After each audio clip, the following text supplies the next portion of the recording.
Halo dan salam sehat untuk semua sahabat dimanapun Anda berada. Apa kabar hari ini? Jangan lupa absen dulu di kolom komentar. Tulis dari kota mana, dan kalau boleh, sebut juga buah favorit Anda. Terima kasih untuk semua yang sudah setia mendukung channel ini. Hari ini kita akan bahas topik yang cukup menarik, bahkan mungkin agak mengejutkan.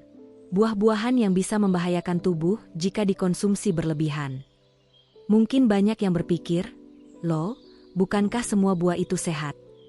Secara umum, benar. Tapi, tidak semua buah cocok untuk semua orang, terutama bagi mereka yang sudah memasuki usia lanjut, atau memiliki kondisi seperti diabetes, asam urat, tekanan darah tinggi, hingga masalah lambung. Kadang kita makan buah dengan niat sehat, tapi tanpa disadari malah bisa memperparah kondisi tertentu. Misalnya, ada buah yang terlalu tinggi gula, bisa menaikkan gula darah secara drastis. Ada juga yang mengandung purin tinggi, memicu serangan asam urat. Atau yang terlalu asam, bisa mengiritasi lambung dan mengganggu penyerapan nutrisi penting. Nah, di video ini, kita akan membahas 6 jenis buah yang sebaiknya dikonsumsi dengan hati-hati, terutama jika Anda memiliki kondisi tertentu atau sudah tidak muda lagi. Dan ingat, tujuan video ini bukan untuk menakut-nakuti, tapi justru agar kita semua lebih bijak dalam menjaga pola makan. Karena hidup sehat bukan soal pantangan, tapi tentang keseimbangan. Untuk yang baru pertama kali mampir ke channel ini, jangan lupa klik tombol subscribe, dan nyalakan lonceng notifikasi supaya tidak ketinggalan info kesehatan penting lainnya. Oke, yang pertama, durian si raja buah dengan risiko tersembunyi. Durian adalah salah satu buah paling populer di Indonesia. Aromanya tajam, rasanya manis dan legit, dan banyak orang sangat menyukainya. Tapi di balik semua kenikmatannya, durian termasuk buah yang harus diwaspadai jika dikonsumsi terlalu banyak, terutama bagi lansia atau mereka yang memiliki masalah kesehatan tertentu.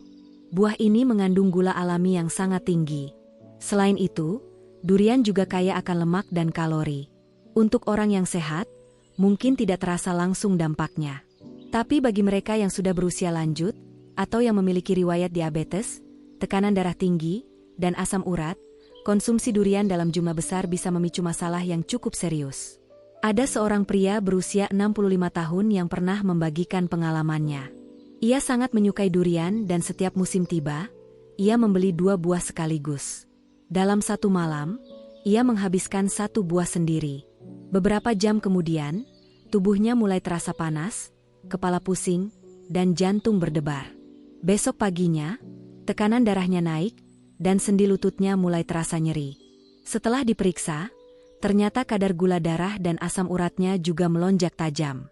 Hal ini terjadi karena durian mengandung fruktosa, yaitu jenis gula alami dari buah. Fruktosa tetap bisa meningkatkan kadar gula darah secara cepat, apalagi jika dikonsumsi dalam jumlah besar. Selain itu, durian juga mengandung purin, yang diubah tubuh menjadi asam urat. Bila asam urat menumpuk, sendi akan terasa nyeri, kaku, dan bisa memicu peradangan. Yang lebih sering tidak disadari, durian sering dikonsumsi bersamaan dengan minuman manis seperti teh atau soda, bahkan kopi. Padahal kombinasi ini justru menambah beban pada tubuh. Gula yang tinggi, kafein, dan zat kimia alami dalam durian bisa membuat kerja jantung dan hati menjadi lebih berat. Dalam kondisi tertentu, bisa muncul gejala seperti mual, sesak, pusing, atau rasa tidak nyaman di dada. Jika tubuh sudah memiliki gangguan yang belum terdeteksi, risiko itu bisa lebih besar lagi. Untuk orang yang sehat, mungkin masih bisa menikmati durian sebanyak 2-3 ruas kecil dalam 1 kali makan. Tapi jika sudah memiliki riwayat penyakit tertentu, seperti diabetes, kolesterol tinggi, atau asam urat, sebaiknya sangat dibatasi atau bahkan dihindari sama sekali, tergantung saran dokter. Durian memang buah musiman yang sangat digemari. Tapi perlu diingat, ini bukan buah yang bisa dimakan setiap hari. Mengatur porsi dan mengenali kondisi tubuh adalah kunci utama. Nikmati secukupnya, bukan sepuasnya.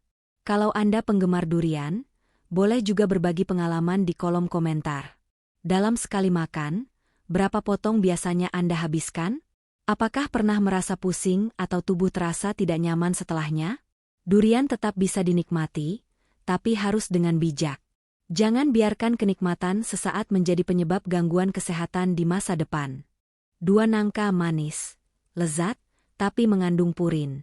Nangka adalah buah tropis yang juga banyak digemari di Indonesia. Rasanya manis, aromanya harum, dan bisa diolah dalam berbagai bentuk. Dimakan langsung, direbus, dijadikan kolak, atau bahkan dicampur dalam gorengan. Tapi di balik itu semua, ada beberapa hal penting yang perlu diperhatikan, terutama bagi orang yang sudah lanjut usia. Satu hal yang perlu diketahui, nangka mengandung cukup banyak gula alami. Ketika nangka matang, kadar gula dalam buah ini meningkat dengan cepat. Itu sebabnya rasa manisnya begitu kuat. Bagi sebagian orang, rasa ini mungkin menyenangkan. Tapi untuk yang sudah memiliki gangguan metabolik seperti diabetes atau pradiabetes, nangka bisa memicu lonjakan gula darah secara tiba-tiba. Selain kandungan gulanya, nangka juga memiliki efek samping yang kadang tidak disadari. Salah satunya adalah perut kembung atau gas berlebihan. Buah ini mengandung serat yang tinggi, dan meskipun serat bermanfaat, dalam jumlah besar dan dikonsumsi sekaligus, bisa menyebabkan perut terasa tidak nyaman. Banyak orang lanjut usia yang mengeluhkan perut begah atau nyeri ringan setelah makan nangka dalam porsi besar. Tak sedikit juga orang yang merasa lemas atau mengantuk setelah makan nangka. Ini bisa terjadi karena respon tubuh terhadap kadar gula yang naik dan turun dengan cepat. Jika dikonsumsi tanpa disertai makanan lain yang seimbang, efek ini akan lebih terasa, apalagi jika dimakan sore atau malam hari. Nangka juga bisa menimbulkan reaksi alergi ringan pada sebagian orang, seperti gatal di mulut atau tenggorokan, meskipun kasus ini tidak banyak. Tapi pada usia lanjut, sistem kekebalan tubuh tidak sekuat dulu. Maka dari itu, reaksi kecil sekalipun sebaiknya tidak diabaikan. Satu hal lagi yang sering luput dari perhatian, nangka sering dihidangkan bersama dengan santan atau gula tambahan dalam bentuk olahan seperti kolak. Dalam kondisi seperti itu, nilai kalorinya jauh lebih tinggi. Gula tambahan dari kuah dan santan bisa membuat satu porsi kolak nangka menjadi sangat berat bagi tubuh, terutama jika dikonsumsi menjelang malam. Jadi, apakah nangka berbahaya? Tidak selalu. Tapi perlu ada kontrol. Bagi lansia yang sehat dan tidak memiliki gangguan metabolik, sesekali menikmati beberapa potong nangka mungkin tidak masalah. Namun, untuk yang punya riwayat diabetes, gangguan pencernaan, atau alergi tertentu, sebaiknya lebih berhati-hati. Jika Anda termasuk yang suka nangka, cobalah perhatikan reaksi tubuh setelah mengonsumsinya. Apakah terasa kembung, pusing, atau lebih mudah mengantuk?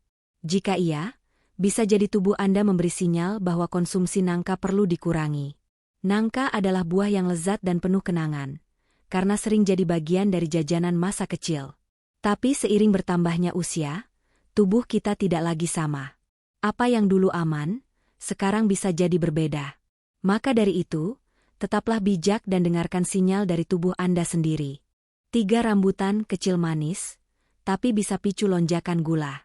Rambutan adalah buah musiman yang sangat populer di banyak daerah.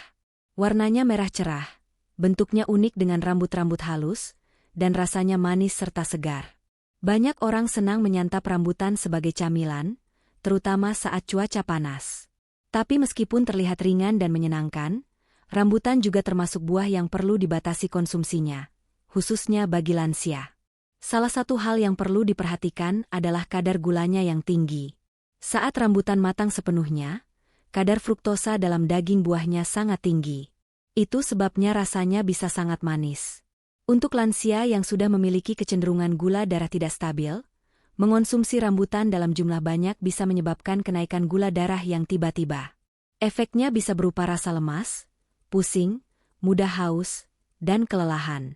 Selain itu, rambutan yang terlalu matang bisa mulai mengalami proses fermentasi alami. Buah yang tampak masih segar dari luar, bisa jadi sudah menyimpan kadar alkohol alami dalam kadar rendah akibat fermentasi tersebut. Meskipun kecil, jika dimakan dalam jumlah banyak, bisa memberi dampak ke sistem pencernaan dan peredaran darah, terutama pada orang yang tubuhnya sudah sensitif atau memiliki penyakit penyerta. Banyak orang menyukai rambutan karena teksturnya yang kenyal dan rasa manis yang menyegarkan. Namun, karena ukurannya kecil, kita cenderung makan banyak tanpa sadar. 1-2 buah terasa ringan, tapi tiba-tiba 10 atau 12 buah habis dalam satu waktu. Ini yang berbahaya. Lonjakan gula darah bisa terjadi secara cepat, dan jika tubuh tidak mampu menyesuaikan, akibatnya bisa langsung terasa dalam beberapa jam setelahnya. Rambutan juga mengandung serat larut yang cukup tinggi. Bagi sebagian orang, ini bisa menyebabkan efek samping ringan seperti perut kembung atau mulas jika dikonsumsi berlebihan. Terutama pada lansia yang sistem pencernaannya sudah tidak sekuat dulu, gangguan seperti ini akan lebih mudah terjadi. Ada juga hal kecil tapi penting. Sisa rambutan kadang masih menyisakan bagian kulit biji yang menempel di daging buah. Jika tidak hati-hati, ini bisa ikut tertelan. Biji rambutan sendiri mengandung senyawa yang tidak dianjurkan untuk dikonsumsi dalam keadaan mentah. Maka, penting sekali untuk mengupas dengan benar dan memastikan bagian biji tidak ikut termakan. Rambutan bukanlah buah yang harus dihindari sepenuhnya, tapi porsinya perlu benar-benar dijaga. Untuk lansia yang masih sehat dan aktif, makan 2 hingga 4 buah rambutan dalam satu waktu mungkin masih aman. Tapi jika ada gangguan metabolik atau masalah pencernaan, sebaiknya lebih dibatasi atau diganti dengan buah yang kadar gulanya lebih rendah. Kalau Anda termasuk yang senang makan rambutan, cobalah perhatikan seberapa banyak biasanya Anda makan sekali duduk.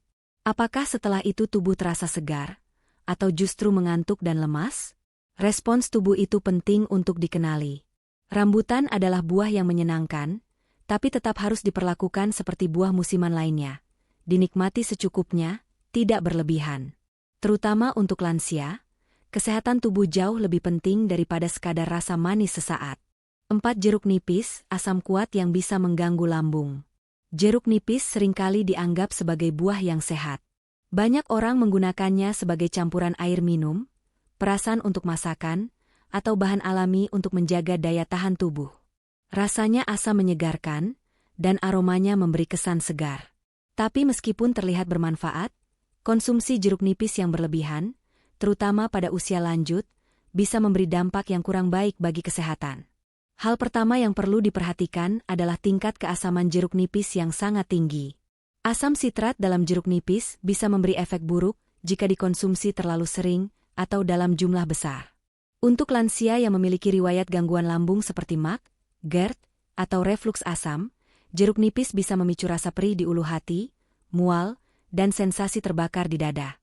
Bahkan pada orang yang sebelumnya tidak punya masalah lambung, jika dikonsumsi dalam keadaan perut kosong, efeknya tetap bisa terasa. Banyak orang menganggap air jeruk nipis bisa melunturkan lemak atau membantu proses detoks. Padahal, jika diminum terlalu sering, apalagi tanpa pengawasan ahli gizi atau dokter, yang justru terjadi adalah iritasi pada dinding lambung dan mulut. Ada juga yang mengonsumsi air jeruk nipis tiap pagi dengan harapan tubuh lebih bugar. Tapi yang sering terjadi adalah mulas, gangguan pencernaan, atau bahkan diare ringan. Pada sebagian lansia, jeruk nipis juga bisa menyebabkan peningkatan kepekaan pada gigi. Sifat asam dari buah ini bisa mengikis lapisan pelindung email gigi jika terlalu sering terkena langsung. Hasilnya, gigi menjadi lebih sensitif terhadap suhu dingin atau panas, dan bisa menyebabkan rasa tidak nyaman saat makan. Jeruk nipis juga bisa berinteraksi dengan beberapa jenis obat. Pada beberapa kasus, konsumsi rutin air jeruk nipis atau buah sejenis bisa mengganggu penyerapan obat tertentu di dalam tubuh, terutama yang berkaitan dengan tekanan darah atau pengencer darah. Untuk lansia yang minum obat secara rutin, ini menjadi catatan penting. Satu hal lagi yang perlu dicatat, karena bentuknya kecil dan mudah dicampur ke dalam makanan atau minuman, kita sering tidak sadar sudah mengonsumsi jeruk nipis berkali-kali dalam satu hari. Padahal efek akumulatif dari asamnya bisa tetap berdampak ke tubuh, terutama sistem pencernaan dan gigi. Jeruk nipis memang bisa bermanfaat, tapi bukan berarti bebas dari risiko. Untuk lansia yang sehat dan tidak memiliki masalah lambung, sesekali menambahkan perasan jeruk nipis ke dalam air minum mungkin masih aman. Tapi jika sudah ada gangguan pencernaan, lebih baik berhati-hati. Dengarkan sinyal tubuh, dan jangan ragu mengurangi atau menghentikan konsumsi jika mulai muncul rasa tidak nyaman. Kalau Anda punya kebiasaan minum air jeruk nipis di pagi hari, bagaimana reaksi tubuh Anda selama ini? Apakah merasa segar? Atau justru perut terasa tidak enak? Ceritakan di kolom komentar agar bisa jadi bahan belajar bersama. Jeruk nipis tetap bisa dinikmati, tapi seperti semua hal yang baik, harus ada batas dan keseimbangan. Terutama di usia lanjut, bijak dalam memilih apa yang masuk ke tubuh adalah kunci untuk tetap sehat dan nyaman setiap hari. 5 nanas asam, enzim tinggi, bikin lambung menjerit. Nanas adalah buah tropis yang kaya akan rasa, segar, dan memiliki tekstur yang unik. Buah ini dikenal mengandung banyak vitamin C dan enzim bromelain yang dipercaya memiliki manfaat untuk pencernaan. Tapi meskipun tampilannya cerah dan rasanya menyegarkan, konsumsi nanas yang berlebihan bisa menimbulkan dampak negatif, terutama bagi orang lanjut usia. Yang pertama perlu diperhatikan adalah sifat asam dari nanas. Walaupun tidak sekuat jeruk nipis, tingkat keasaman nanas tetap bisa mengiritasi lambung jika dikonsumsi dalam jumlah besar atau dalam keadaan perut kosong. Bagi lansia yang memiliki riwayat MAG atau refluks asam, maka nanas bisa memicu rasa perih di ulu hati, mual, hingga gangguan pencernaan ringan. Nanas juga mengandung enzim bromelain, yang memang bermanfaat, tapi bisa menyebabkan reaksi tidak nyaman pada sebagian orang. Gejala yang sering muncul antara lain mulut terasa gatal, lidah perih, atau muncul rasa panas di tenggorokan. Hal ini cukup umum terjadi jika makan nanas dalam jumlah banyak, atau saat buah belum benar-benar matang sempurna. Untuk lansia yang memiliki lapisan mukosa mulut yang lebih sensitif, ini tentu bisa sangat mengganggu. Selain itu, kandungan gula alami pada nanas juga cukup tinggi, terutama pada buah yang sudah sangat matang. Meskipun gula buah lebih baik dari gula olahan, tetap saja konsumsi berlebihan bisa menaikkan kadar gula darah secara cepat. Bagi lansia dengan diabetes atau pradiabetes, nanas harus dikonsumsi dalam jumlah terbatas dan sebaiknya tidak dikombinasikan dengan makanan atau minuman manis lainnya. Yang jarang diketahui, nanas juga memiliki potensi interaksi dengan beberapa jenis obat. Enzim bromelain dalam nanas bisa mempengaruhi penyerapan obat tertentu atau memperkuat efeknya. Ini termasuk obat pengencer darah dan obat antiinflamasi. Maka dari itu, penting untuk tidak menganggap nanas sebagai buah yang bisa dikonsumsi bebas setiap saat. Kita juga sering menjumpai nanas yang dijual sudah dalam bentuk potongan dan dicampur dengan garam atau cabai bubuk. Kombinasi ini memang menggoda, tapi pada lansia, garam berlebih bisa memicu naiknya tekanan darah, dan cabai bisa mengiritasi saluran pencernaan. Maka, penting juga untuk memperhatikan bagaimana cara nanas disajikan, bukan hanya jumlah yang dimakan. Sebagian lansia mungkin merasa tidak masalah makan nanas sesekali, dan itu benar adanya. Buah ini tetap bisa memberi manfaat jika dikonsumsi dalam porsi kecil dan tidak setiap hari. Tapi jika setelah makan nanas terasa mulut gatal, perut mual, atau dada terasa panas, itu adalah sinyal dari tubuh bahwa sudah waktunya berhenti atau mengurangi. Buah nanas memang menyegarkan, tapi tidak selalu aman untuk semua kondisi tubuh, terutama di usia lanjut. Setiap orang memiliki reaksi yang berbeda-beda.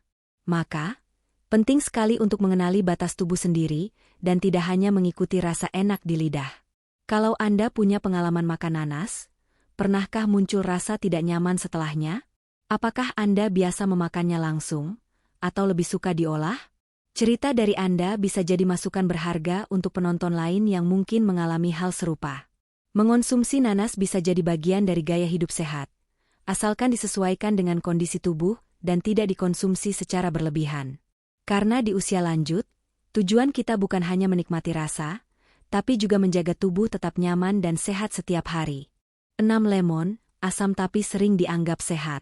Lemon sering disebut sebagai buah kesehatan. Warnanya cerah, aromanya kuat, dan rasanya asam menyegarkan. Banyak orang menjadikannya sebagai campuran air hangat di pagi hari, atau sebagai bahan alami untuk membantu detoksifikasi tubuh. Tapi di balik kesan sehat itu, lemon juga menyimpan beberapa risiko, terutama jika dikonsumsi secara rutin dan berlebihan oleh lansia. Salah satu hal utama yang perlu diperhatikan adalah keasamannya yang sangat tinggi. Lemon mengandung asam sitrat dalam jumlah besar. Jika dikonsumsi secara terus-menerus, terutama dalam keadaan perut kosong, lemon bisa mengiritasi lapisan lambung dan menyebabkan rasa perih atau nyeri di perut bagian atas. Bagi lansia yang memiliki masalah seperti MAG, tukak lambung, atau GERD, konsumsi lemon bisa memperparah gejala. Selain gangguan lambung, lemon juga berpotensi merusak enamel gigi. Lapisan pelindung gigi ini bisa terkikis oleh paparan asam berulang. Hal ini sering terjadi tanpa disadari karena air lemon terasa ringan dan menyegarkan, sehingga dikonsumsi secara rutin. Tapi setelah beberapa waktu, gigi bisa menjadi lebih sensitif, mudah ngilu saat minum air dingin atau panas, bahkan terasa nyeri saat mengunyah makanan tertentu. Ada juga yang menggunakan lemon sebagai campuran teh atau air putih sepanjang hari. Meskipun tampaknya sehat, kombinasi asam lemon dan panas dari air bisa mempercepat efek iritasi pada tenggorokan dan lambung. Selain itu, konsumsi lemon secara berlebihan juga bisa menyebabkan frekuensi buang air kecil meningkat, karena lemon memiliki efek diuretik ringan. Bagi sebagian lansia, ini bisa menyebabkan tubuh kehilangan cairan lebih cepat, terutama jika tidak diimbangi dengan asupan air yang cukup. Beberapa orang juga percaya bahwa lemon bisa membantu menurunkan berat badan atau mempercepat metabolisme. Tapi sampai saat ini, belum ada bukti ilmiah kuat yang menunjukkan manfaat tersebut dalam jangka panjang, apalagi pada lansia. Justru, dalam beberapa kasus, konsumsi berlebihan bisa menyebabkan ketidakseimbangan elektrolit atau kelelahan akibat kekurangan cairan. Yang tidak kalah penting, lemon juga bisa berinteraksi dengan obat tertentu. Salah satu yang paling dikenal adalah pengaruhnya terhadap obat tekanan darah dan beberapa jenis antibiotik. Enzim dan senyawa dalam lemon dapat mengubah cara obat bekerja di dalam tubuh. Maka, bagi lansia yang sedang menjalani pengobatan rutin, penggunaan lemon secara harian sebaiknya dikonsultasikan dulu dengan tenaga medis. Lemon memang memberi kesan alami dan sehat. Tapi seperti halnya buah lain yang kita bahas sebelumnya, lemon tetap mengandung komponen yang bisa berdampak negatif jika dikonsumsi secara tidak tepat. Apalagi pada usia lanjut, di mana sistem pencernaan, gigi, dan keseimbangan tubuh mulai lebih sensitif terhadap perubahan. Jika Anda suka mencampur air dengan perasan lemon setiap pagi, coba perhatikan reaksi tubuh selama beberapa hari. Apakah lambung terasa nyaman? Apakah gigi mulai lebih sensitif? Atau apakah Anda merasa lebih sering ke kamar mandi dari biasanya? Semua itu adalah sinyal kecil dari tubuh yang perlu kita dengarkan. Menjaga kebiasaan sehat bukan berarti harus memaksakan diri mengonsumsi sesuatu hanya karena dianggap baik oleh orang lain. Justru yang lebih penting adalah menyesuaikan dengan kondisi tubuh masing-masing, terutama di usia lanjut. Lemon tetap bisa dinikmati, asal dalam batas yang wajar dan tidak dikonsumsi berlebihan. Setelah kita bahas bersama tadi, mungkin muncul pertanyaan dalam hati. Apakah berarti semua buah itu berbahaya? Jawabannya tentu tidak. Setiap buah punya manfaatnya masing-masing. Tapi yang perlu kita ingat, tubuh manusia, terutama di usia lanjut, tidak lagi sekuat dulu. Ada hal-hal yang dulunya terasa biasa, kini bisa memberi dampak yang berbeda. Termasuk saat kita mengonsumsi buah yang terlihat sehat. Durian dengan kandungan gulanya, nanas dan jeruk nipis dengan tingkat keasamannya, rambutan dan nangka yang tinggi kalori, hingga lemon yang sering disangka aman, semuanya bisa berdampak kurang baik jika tidak disesuaikan dengan kondisi tubuh kita. Bukan berarti kita harus menghindari sepenuhnya, tapi kita diajak untuk lebih peka, lebih bijak, dan lebih mendengarkan sinyal dari tubuh. Kesehatan di usia lanjut bukan hanya soal apa yang kita makan, tapi bagaimana kita menyikapi tubuh kita sendiri. Jangan hanya mengikuti tren atau kebiasaan lama. Dengarkan tubuh Anda. Jika setelah makan sesuatu muncul rasa tidak nyaman, itu bukan hal yang bisa diabaikan. Tubuh selalu memberi tanda. Tugas kita adalah memperhatikannya. Terima kasih sudah mendengarkan sampai di akhir. Kalau Anda merasa video ini bermanfaat, boleh tinggalkan komentar, atau sekadar tulis, "Saya hadir dan mendengarkan sampai tuntas." Itu sudah lebih dari cukup sebagai tanda bahwa kita masih saling menyimak dan peduli. Jangan lupa untuk subscribe agar tidak tertinggal video berikutnya. Kami akan terus hadir menemani dengan informasi yang sederhana, tapi penting untuk kesehatan di usia lanjut. Salam hangat untuk Anda semua, dari berbagai kota di Indonesia. Untuk Ibu Titin di Cirebon, Pak Anwar di Palembang, dan Bu Yani di Denpasar yang selalu hadir di setiap video, terima kasih atas kehadirannya. Semoga sehat selalu dan diberi umur panjang yang berkualitas. Sampai jumpa di video berikutnya. Tetap semangat menjaga tubuh, dan tetap tenang dalam menghadapi usia.